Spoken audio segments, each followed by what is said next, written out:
আল্লাহ রাব্বুল আলামিন সারা বিশ্বের মানব জাতিকে শুনিয়ে দিলেন, ওরে আমার বান্দা বান্দিরা, তোমরা শুনে নাও, তোমরা এই পৃথিবীর বুকে যতগুলো নিকৃষ্ট কাজ রয়েছে, এই পৃথিবীর বুকে যতগুলো রং তামাশার জায়গা রয়েছে, যতগুলো ফহুশ জায়গা রয়েছে, যে জায়গাতে যেতে গেলে নিজের ইমানকে টিকা যাবে না, নিজের ইমানকে বাঁচা যাবে না, ওই জায়গাগুলোতে জীবন গেলে তোমরা পা দিও না।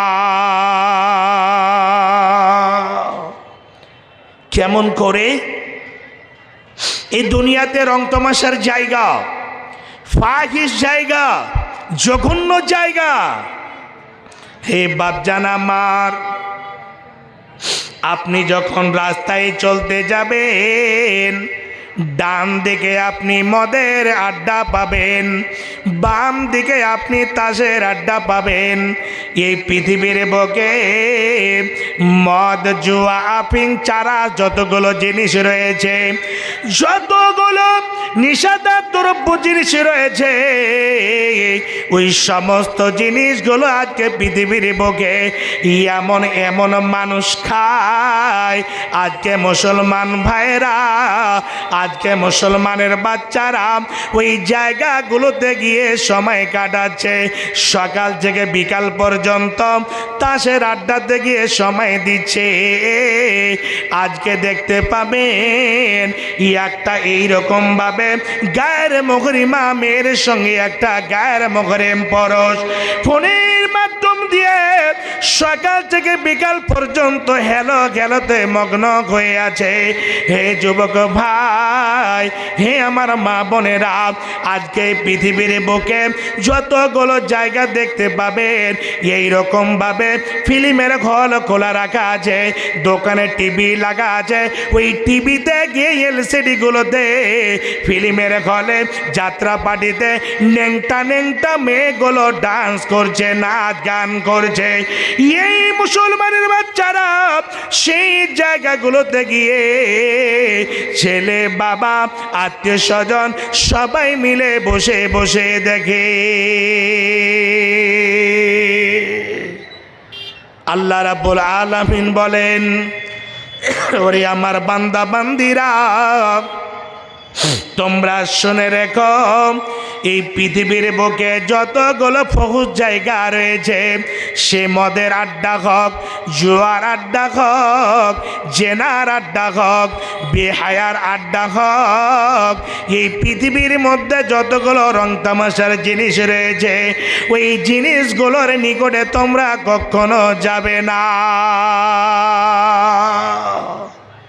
যদি আমরা যাই, তাহলে সেই জায়গাতে গিয়ে আমরা নিজের ঈমানকে টিকিয়ে রাখতে পারবো না। আজকে যুবক ভাইয়েরা, কে জানে আপনি মনে করেন আমি মোবাইলে নেগের ছবি দেখছি, রাত্রে বেলায় লিহাপের তলে ঢুকে, বাড়িতে কেউ বাবা জানতে পারলো না, মাও জানতে পারলো না, গ্রামের মন্ডল সর্দার মাওলানা আলেম ওলামা কেউ জানতে পারল না। হে বাপজান আমার, আল্লাহ রাব্বুল আলামিন সুন্দরভাবে আমাদের বিবেকের তালাটাকে খুলে দিলেন। ওয়ালা তাকরাবুল ফাওয়াহিশা মা যাহারা মিনহা ওয়া মা বাতান। বান্দারে, হে আমার বান্দিরা, তোমরা জীবনে এইরকম ফহুশ কাজে যেও না, সেটা চুপি চুপি হোক বা প্রকাশ্যভাবে হোক, সে দিনের বেলা হোক বা রাতের বেলা হোক, এইরকম ভাবে তোমরা কোনো দিন এইরকম খারাপ কাজে, জঘন্য কাজে যাবে না। আল্লাহ আমাদের সতর্কবাণী দিলেন, আমাদের বাঁচতে বললেন। কেন? আজকে যতগুলো জঘন্য জায়গা রয়েছে, শয়তান বসে আছে আমাদের ঈমানকে লুটার জন্য।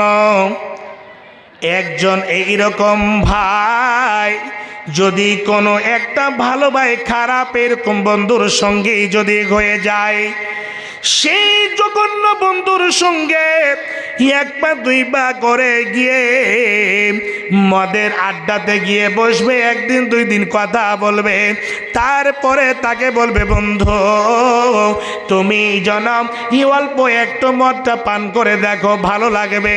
একদিন দুই দিন করে আবার তার এইরকম ভাবে অভ্যাস করে দেবে। হে বাপজান আমার, হে যুবক ভাইয়েরা, এইরকম জঘন্য বন্ধুর সাথে বন্ধুত্ব করতে হবে না। হে বোন, আপনাদের বলছি এই জায়গাতে আল্লাহ রাব্বুল আলামিন পুরুষ এবং নারী, নর এবং নারী, ছেলে এবং মেয়ে উভয়কে বলেছেন, হে আমার বান্দা বান্দিরা তোমরা শুনে নাও, তোমরা এইরকম ভাবে বেহায়া হয়ে ফহুশ কাজে, তোমরা জঘন্য নিকৃষ্ট কাজে তোমরা কখনো পা দেবে না। হে মা, হে বোন, আজকে আপনাদের বলছি এইরকম ভাবে, এইরকম বেপর্দা হয়ে বেহায়া হয়ে আমার বোনেরা, আমার মায়েরা বাড়ি থেকে বের হয়ে একটা বড় মোবাইল নিয়ে ওই মোবাইলের মধ্যে যতগুলো নিকৃষ্ট কাজ রয়েছে, মোবাইলের মধ্যে পৃথিবীর বুকে কোনো এমন জিনিস নাই যে মোবাইলের মধ্যে পাওয়া যাবে না, ওই মোবাইল থেকে বের করে আবার রাত দিন এইরকম ভাবে মোবাইলের মধ্যে পড়ে আছে। সিরিয়াল মোবাইলে কোনটা জিনিস আপনি চাইবেন পাবেন না, সব জিনিস পাওয়া যাবে। রাত্রে 2টা 3টা পর্যন্ত একেবারে ঢালাহারে মোবাইল দেখতে আছে, দেখতে আছে, দেখতে আছে। আবার যুবক ভাই, আজকে যে অসুখে আক্রান্ত হয়ে আছে সেটা কি অসুখ? ফ্রি ফায়ার, পাবজি, ড্রিম11, এগুলো খাস করে একেবারে নগদ জুয়া, নগদ জুয়া, একেবারে নগদ জুয়া। আর এই জুয়াতে রাত 2টা 3টা পর্যন্ত আল্লাহর কসম করে বলছি, এক জায়গা থেকে রাত 2টার সময় প্রোগ্রাম করে আসছি, একটা ব্রিজ আছে, দেখছি আমি 3-4 জন বসে মোবাইলে ফ্রি ফায়ার খেলছে। দূর থেকে দেখলাম হতে পারে কোনো বদমাশ দাঁড়িয়ে আছে নাকি গো, না বসে আছে। তো যখন কাছে গেলাম দেখছি 3-4 জন মোবাইল নিয়ে একেবারে কোনো দিকে দেখছে না গো, মনে হচ্ছে মালাকুল মতো যদি এসে যায় তো বোধহয় মালাকুল মতো এসে টের পাবে না নাকি, আল্লাহ জানে। এইরকম হয়ে গেছে, কোনো দিকে দেখছে না, 4 চাকার লাইটটা একদম জুত করে দিয়ে হরেন, কিচ্ছু দেখে না। একেবারে কি বলছে, ধর ধর ধর, মার মার মার, ধর ধর ধর নেবে, মার নেবে। এই যে সালা আমাদের শেরশাবাদীর ছেলেরা, কি বলবো, মার নেবে, ধর নেবে, এই শব্দ। মানে পরে তখন আমি ড্রাইভারকে পুছ করলাম যে আচ্ছা ভাই এটা কেন বলছে? বলছে আল্লাহ আপনি এখন মায়ের পেটে আছেন। আমি বললাম হতে পারে, মোবাইল তো আমরা কিছু জানি না। বলছে এই মোবাইলে 8 জন 10 জন করে কানেক্টে আছে, কোথায় মারছে কোথায় খেলছে ও আবার জানতে পারছে, ওই জন্য বলছে মার মার মার, ধর ধর ধর। এটা বলে ফ্রি ফায়ার না পাবজি বলে নাকি, আল্লাহ জানে। আস্তাগফিরুল্লাহ। এগুলোতে আমার যুবক ভাইয়েরা পড়ে আছেন। আবার একটা মদ ছিল, চারাস ছিল, আফিং ছিল, গাঁজা ছিল। আবার একটা নতুন করে কয়েক বছরে কি হয়েছে, স্মেক। স্মেক একটা নতুন করে এত মারাত্মক নাশা এসেছে, যুবকেরা যারা একবার খেয়েছে জীবনে না খেলে আর বাঁচতে পারবে না, খেতে হবে ওকে, কোনো উপায় নাই। বলছে মৌলানা যদি না খায় তো মনে হয় যে নিজের শরীরটাকে, নিজের হাতটাকে চাপিয়ে চাপিয়ে খেয়ে নিই, এরকম মনে হচ্ছে, নিজেকে কন্ট্রোল করে রাখতে পারি না। ডাক্তার, খুব বিরাট বড় ডাক্তার, রিসার্চ করে বলছে যারা স্মেক খাবে সে নিজের জীবনে বাচ্চা জন্মও দিতে পারবে না। কত মারাত্মক জিনিস যুবক ভাই। আর আপনাদের বলছে যারা গার্জেন আছেন, যদি মেয়ের বিবাহ দেন কমপক্ষে এই স্মেক খোর থেকে বাঁচিয়ে রাখেন, দিয়েন না। না হলে এখন খবর আছে 3 ছেলে 4 ছেলে, এরকম খবর আছে যে 3 ছেলে 4 ছেলের মাকে বাধ্যতামূলক মেয়ের বাবা তালাক করে মেয়েকে বাড়িতে রেখেছে। কেন? সে জানোয়ারিগিরি করতে আছে, পশুর মতো জীবন কাটাচ্ছে, বাড়িতে খাবার নাই, কিছু নাই, ছেলে মেয়ে কান্না করছে, এইদিকে ইসমেকের একেবারে ভান্ডারে পড়ে আছে। শুনে রাখুন যুবক ভাই, আপনাদের প্রয়োজন ছিল এই জায়গাগুলোকে লাথি মেরে খুব সুন্দর জায়গাতে আসার। তবে আজকে আপনারা যে গেছেন, তওবা করে আল্লাহর দিকে ফিরে আসেন, এই দুনিয়াও শেষ হবে এবং আখেরাতও আপনাদের জন্য খুব সুন্দর জায়গা আছে। আপনাদের যৌবনকালের দাম দেন, মূল্য দেন। যৌবনের মূল্য রয়েছে, দাম রয়েছে।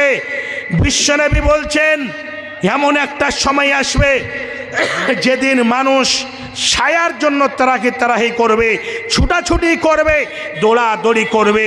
সেদিন আল্লাহর আরশে আজিম ছাড়া কোনো ছায়ার ব্যবস্থা থাকবে না। সেই দিন ওই যুবকদেরকে বিশ্বনবী বলেন ওয়াশাবুন নাশা ফি ইবাদাতিল্লাহ, ওই যুবকদেরকে আল্লাহ রাব্বুল আলামিন আরশে আজিমের ছায়ার তলে জায়গা দেবেন। ওই নওজোয়ানদের আল্লাহ রাব্বুল আলামিন আরশে আজিমের তলে ছায়ার তলে জায়গা দেবেন, যারা নিজের জওয়ানিটা আল্লাহর ইবাদত বান্ধবীর মাধ্যম দিয়ে কাটিয়েছে। যে যুবকেরা সুন্দরভাবে আল্লাহ